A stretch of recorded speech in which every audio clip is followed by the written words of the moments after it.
ஹரியானா மாநிலத்தின் புதிய முதலமைச்சராக நயாப் சைனிக்கு ஆளுநர் பண்டாரு தத்தாத்ரேயா பதவி பிரமாணம் செய்து வைத்தார். இதுகுறித்த கூடுதல் தகவல்களை செய்தியாளர் சுசித்ராவிடம் கேட்கலாம். சுசித்ரா, முழுமையான விவரங்கள். ஹரியானா மாநிலத்தினுடைய புதிய முதல்வராக நயாப் சிங் சைனி தற்பொழுது அதிகாரப்பூர்வமாக பதவியேற்றுள்ளார்.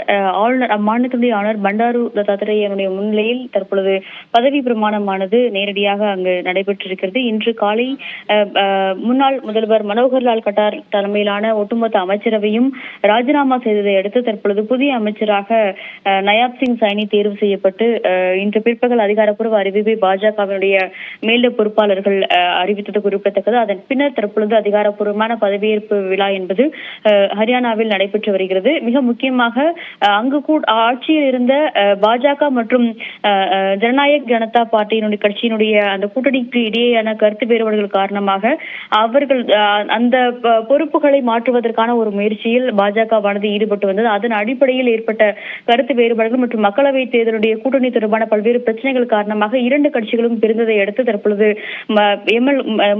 கட்டார் இன்று காலை தன்னுடைய பதவியை ராஜினாமா செய்தார். அவருடன் சேர்த்த ஒட்டுமொத்த அமைச்சரவையுமே ராஜினாமா செய்து குறிப்பிடத்தக்கது. அதன் பின்னர் தான் அதிகாரப்பூர்வமாக பெரும்பான்மையின் அடிப்படையில் தன்னை முதல்வராக வேண்டும் என்ற ஒரு கோரிக்கை கடிதத்தை ஆளுநருக்கு நயாப் சிங் சைனி வழங்கிய நிலையில் தற்போது அதிகாரப்பூர்வமான ஒரு முதல்வராக ஹரியானாவுடைய புதிய முதல்வராக தற்பொழுது நயாப் சிங் சைனி பொறுப்பேற்றுள்ளார்.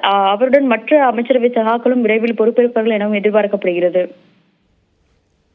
விவரங்களை வழங்கியமைக்கு நன்றி சுசித்ரா.